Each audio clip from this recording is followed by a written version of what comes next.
आप सभी का masterbabu.com में स्वागत है। I am स्वतंत्र Kumar, faculty of masterbabu.com. Today we shall start the new chapter flotation, which is very important chapter of class 9th of subject science. Under this chapter we shall discuss the following 5 topics. First, thrust and pressure, pressure in a fluids, buoyancy, Archimedes principle, and finally we shall be discussing relative density. In today's very first video, we shall discuss the first two topics, thrust and pressure, and then pressure in a fluid. Now, why a camel can run in a desert easily? एक ऊंट जो है, animal जो है, वो बहुत ही आराम से डेजर्ट में क्यों दौड़ पाता है? Why an army tank weighing more than 1000 tons rest on a continuous chain? यहाँ पर कंटिन्यूअस चेन पे क्यों रेस्ट होता है? रेस्ट में क्यों ये चेन के शेप में दिया जाता है?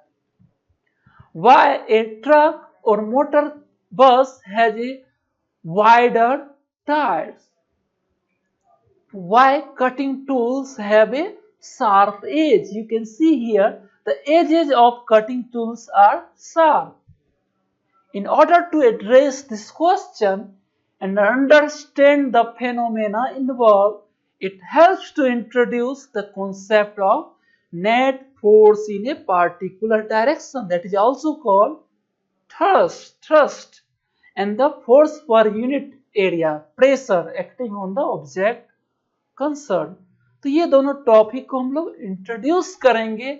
अभी जो भी क्वेश्चन राइज किए थे कि ऊंट इजीली क्यों चलता है, टैंक के नीचे क्यों कंटिन्यूअस चेन रहता है, बस का टायर क्यों मोटा होता है, क्यों शार्प एज रहता है कटिंग टूल का, तो ये सारा क्वेश्चन जो है वो अपने आप उसका आंसर मिल जाएगा। Let us try to understand the meaning of thrust and pressure by considering the following situation. First situation, you wish to fix a poster on a bulletin board as shown in the figure 10.3. तुमको एक poster चिपकाना है bulletin board पे, तो तुम क्या करोगे? To do this task, you will have to press drawing pins with your thumb. ये poster लगा करके उस पे पिन लेकर के ऐसे थंब से उसको प्रेस करना पड़ेगा। यहाँ पर ये बंदा जो है वो प्रेस कर रहा है पिन को, इसको फिक्स करने के लिए। You apply a force on the surface area of the head of the pin, and this force is directed perpendicular to the surface area of the board. ये फोर्स जो हम लगाते हैं, this is perpendicular to the surface of the board. This force acts on a smaller area at the tip of the pin. और tip के smaller area पे ये force हम लोग लगाते हैं। तो ये पहला सिचुएशन हो गया। तो दूसरा सिचुएशन वेरी कॉमन है, देखते होंगे कहीं पे कंस्ट्रक्शन वर्क चलता है तो बहुत सारा बालू का ढेर होता है, और वहां पर जाकर के लूज बालू पे यदि आप खड़े हो जाते हैं तो your feet go deep into the sand. Now if you lie down the sand, वही उस बालू पे यदि आप लेट जाते हैं तो you will find that your body will not go that deep in the sand. अब वो तुम्हारा आपका शरीर जो है उतना नहीं धंसेगा। जब आप उस बालू पे खड़े होते हैं तो आप नीचे धंस जाते हैं, आपका पेट ज्यादा अंदर जाता है। वही आप लेट जाते हैं उस बालू पे तो आपका शरीर ज्यादा धंसता नहीं है उस बालू में। In both cases, the force exerted on the sand is the weight of your body. आप ही एक बार खड़े हो रहे हैं और एक बार लेट जा रहे हैं, तो आपका जो वेट है वो फिक्स है, वो चेंज नहीं हो रहा है। The weight is the force acting vertically downward. Here the force is acting perpendicular to surface of the sand.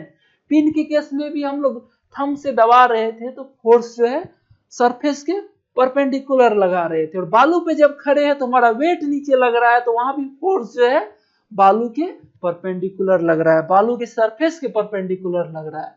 तो that force acting on a object perpendicular to the surface is called thrust.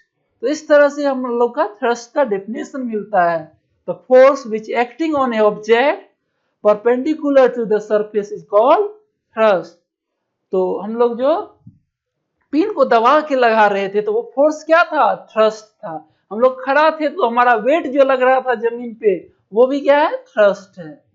When you stand on the loose sand, the force that is the weight of your body is acting on the area equal to the area of your feet. जब हम खड़े थे तो हमारा force जो लग रहा था हमारे पैर के एरिया पर लग रहा था, और जब हम लेट जाते हैं तो वो फोर्स जो है हमारे पूरे कॉन्टेक्ट एरिया, पूरे बॉडी के एरिया पे मेरा वेट लग रहा था, और पहले वाले में फीट पे लग रहा था। Thus the effect of the same magnitude of force on different area are different. In the above case, the thrust is same, but the effects are different.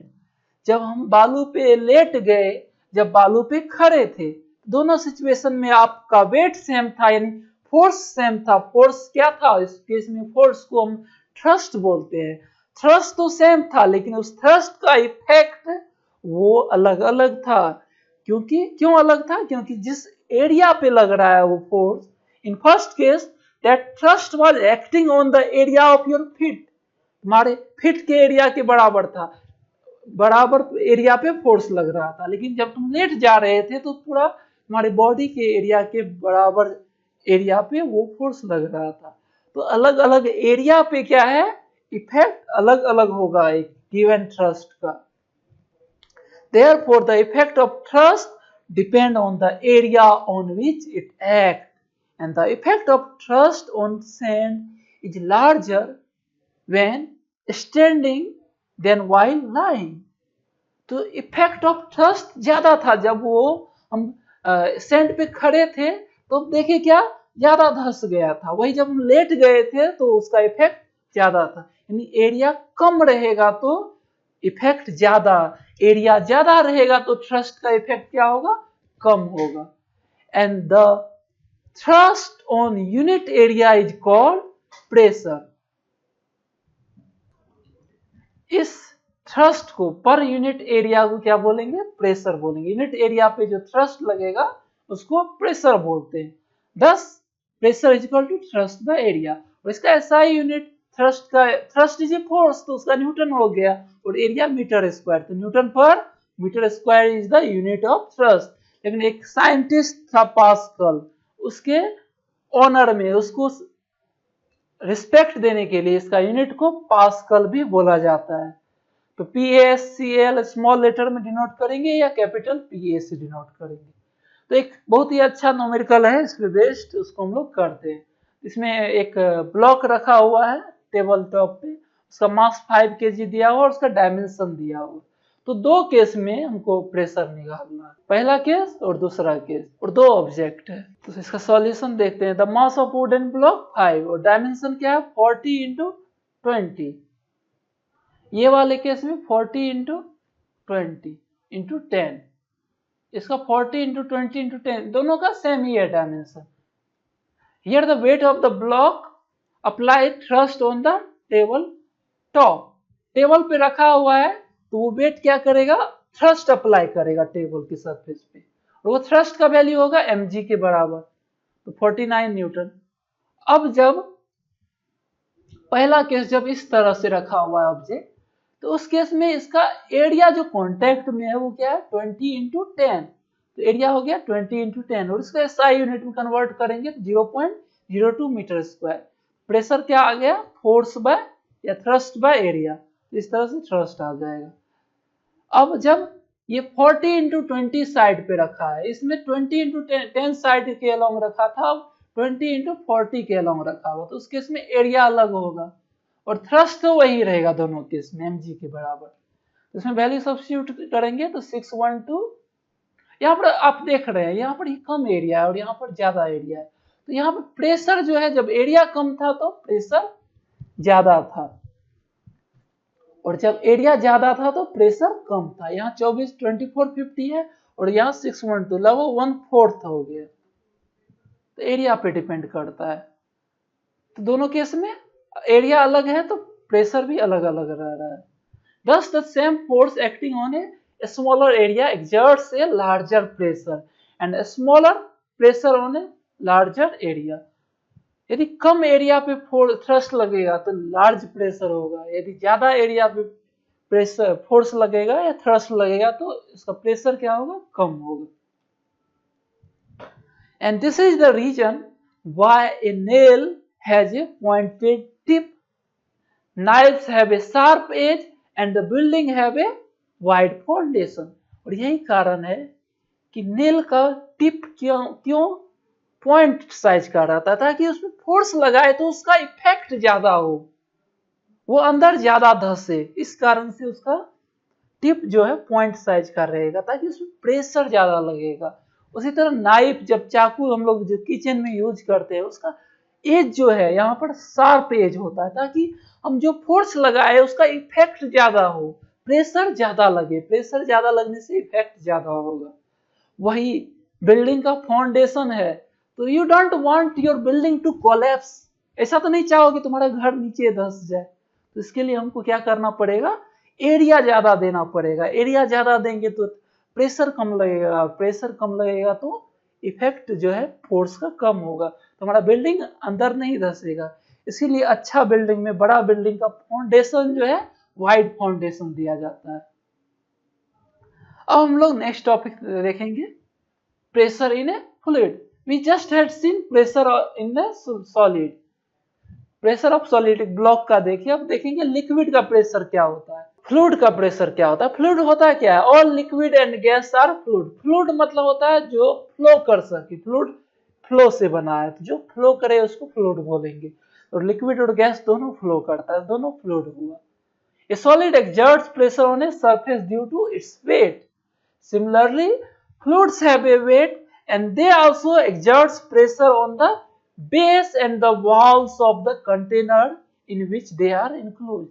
Solid के केस में क्या था, जिस पे रखे थे उस सरफेस पे फोर्स लगाता था, लेकिन वो साइड वॉल पे सॉलिड में नहीं लगता है. लेकिन लिक्विड यानी फ्लूइड के केस में एक तो बेस पे भी लगेगा और वॉल ऑफ कंटेनर पे भी फोर्स लगेगा. यहाँ मान के चलो ये डैम का एक बात करें तो ये फ्लूइड यानी पानी जो है यहाँ पर लिक्विड है, वो अपना प्रेशर जो है बेस पे भी लगाएगा और वॉल पे भी प्रेशर लगाएगा. इवन कोई चीज रहेगा उस पे भी ये प्रेशर लगाएगा. Pressure exerted in any confined mass of A fluid is transmitted undiminished in all direction. कोई कन्फाइंड मास ऑफ फ्लूइड है, उस पे यदि हम प्रेशर लगाते हैं, ऊपर से कोई चीज डाल करके इसमें प्रेशर लगाएंगे तो वो प्रेशर चारों ओर ट्रांसमिटेड होगा. मतलब ऐसा नहीं है कि यहाँ पे कम प्रेशर वहां पे ज्यादा प्रेशर, चारों ओर इक्वली वो प्रेशर जो है ट्रांसमिटेड होगा. तो इस तरह से हमारा इस चैप्टर का पहला 2 टॉपिक कवर हुआ. पहला सिंपल हम लोग देखे कि थ्रस्ट क्या होता है, प्रेशर क्या होता है, उसका प्रेशर एक ऑब्जेक्ट का देखे, उसका तो फ्लूइड के केस में प्रेशर क्या होगा. तो नेक्स्ट वीडियो में मिलेंगे, नेक्स्ट टॉपिक जो कि बुयांसी है, बुयांसी देखेंगे. तब तक के लिए ये वीडियो देखने के लिए आप सभी को धन्यवाद.